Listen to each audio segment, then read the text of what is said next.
গৰু বিহু ৰাজ্যৰ বিভিন্ন প্ৰান্তত উলহ মালহেৰে পালন গৰু বিহু নৈ জান জুৰিত গৰুক গা ধুৱাই গোধনৰ শ্ৰীবৃদ্ধি কামনা কৃষিজীৱী অসমীয়াৰ লাও বেঙেনা থেকেৰা আদিৰে গৰুক মাহ হালধি সানি দীঘলতি মাখিয়তিৰে কোবাই পুৱাই গা ধুৱালে গয়াই গৰুৰ গালৈ লাও বেঙেনা দলিয়াই গৰুৰ শ্ৰীবৃদ্ধি কামনা কৃষক ৰাইজৰ সন্ধিয়া জপনামুখ আৰু গোহালিৰ সন্মুখত বিহলঙনি তুং খেৰ আদিৰে জুই জ্বলাই জাক দি নতুন বিচনীৰে বাহ দিয়া হয় গৰুক নতুন পঘাৰে বন্ধাটো গৰু বিহুৰ আন এক পৰম্পৰা উজনিৰ পৰা নামনিলৈ ৰঙালী বিহুৰ ব্যাপক উৎসাহ ঢোল পেপা কুলি কেতেকীৰ মাজত প্ৰাণ চঞ্চলা প্ৰকৃতি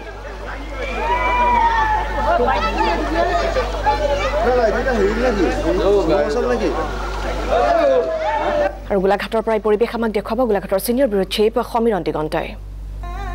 হয় আজি অসমীয়াৰ হেপাহৰ গৰু বিহু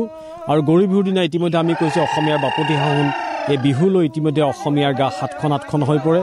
প্ৰত্যেক অঞ্চলতে ইতিমধ্যে বিহু হুঁচৰি পৰিভৰ হৈছে গৰু গা ধোৱাৰ পিছত ইতিমধ্যে আমি দেখিছো চোতালে ইতিমধ্যে হুঁচৰি বিহুৰ পৰিভৰ হৈছে আৰু মই আহি গৃহস্থৰ ঘৰত উপস্থিত হৈছো মই কেমেৰাপাৰ্চন প্ৰশান্তক মই দেখুৱাবলৈ কৈছো যে এজোৰা বিহু হুঁচৰি ইতিমধ্যে গৃহস্থৰ চোতালত উপস্থিত হৈছে আৰু গৃহস্থ বিহু জোৰাক আদৰণি জনোৱাৰ পিছত চোতালত ইতিমধ্যে বিহু মাৰিছে হুঁচৰি জোৰাই আৰু এই হুঁচৰি জোৰা হৈছে গোলাঘাট জিলাৰ হালমৰাৰ নৱসুৰুজ হুঁচৰি দল আৰু আমি পোনপটীয়াকৈ হালমৰাৰ নৱসুৰুজ হুঁচৰি দলৰ বিহু হুঁচৰিৰ মাজলৈ আমি সোমাই গৈছো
আন্ধাৰত জিলিকে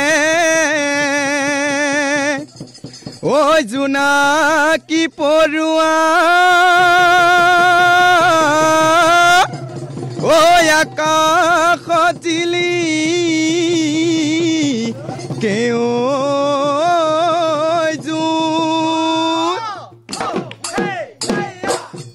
ইহায়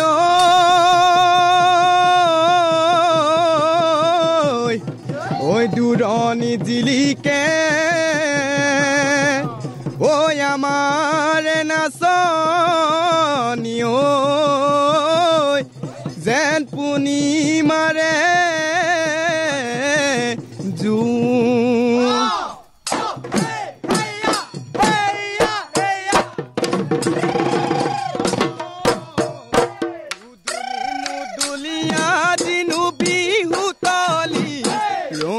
প্ৰমিলি ধপলিয়াই আহিলি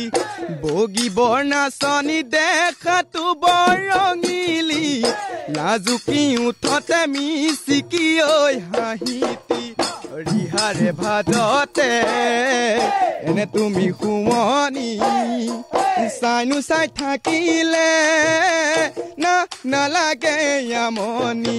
নাচ নাচ নাচ নাচনি ঐ পখিলা হৈ উৰা দি নাচ নাচ নাচ নাচনি ঐ তাকুৰি ঐ ঘূৰা দি বিহু তলি শুৱনি কৰি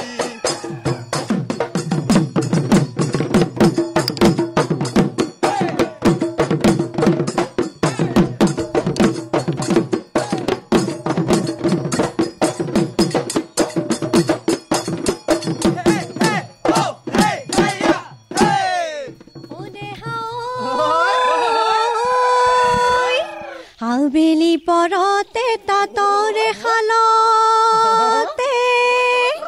ঐ শুনিলো ঢোলৰে ঐ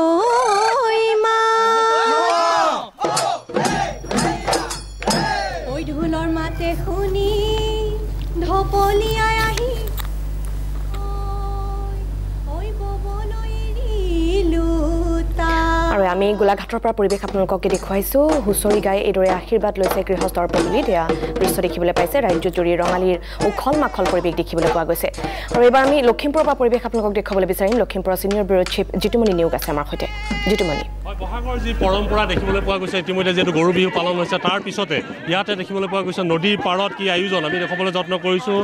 গোহাঁইগাঁৱৰ আয়োজন কদম গোহাঁইগাঁও আমি দেখুৱাইছোঁ যে সাজৰ কলহ ইয়াতে বাইদেৱে কি আনিছে এয়া সাজৰ কলহ বৰা চাউলে থৈছোঁ তাৰপৰা কলহত থৈছোঁ এতিয়া বৰ্তমান চেকি আছোঁ ৰাইজে খাওঁ বুলি কৈছে এয়া দিবলৈ লৈছোঁ কিমান দিনীয়া এই কিমান ধুনীয়া ৰাইজে জানিব কিমান দিনীয়া এয়া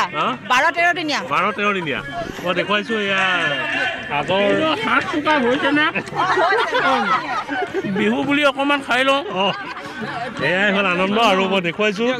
এয়া মুখত এমুকুৰা হাঁহি আৰু অন্যফালে যদি চাই আমলৈ পৰুৱা টোপ দেখিবলৈ পাব এয়া ভাজি আছে যি এক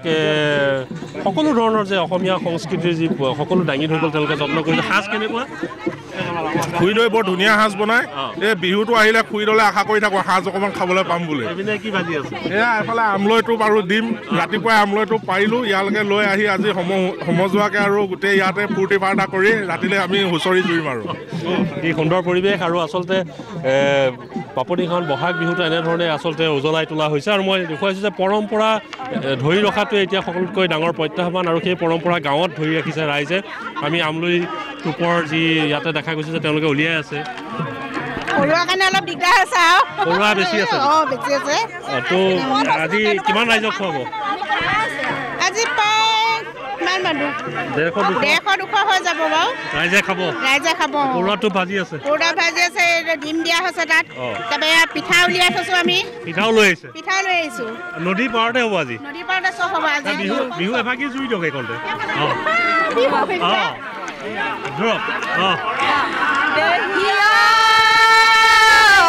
নাহৰ ফুল ফুলিব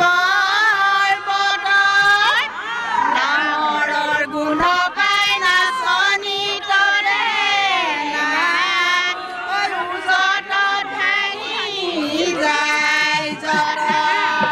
নজুতি ওলালে বৰতি সলালে নজুতি ওলালে বৰতি সলালে হালে বৰে গছে পাতে জোনে মেলি কি সপোন দেখিলে মোৰে মন বলিয়া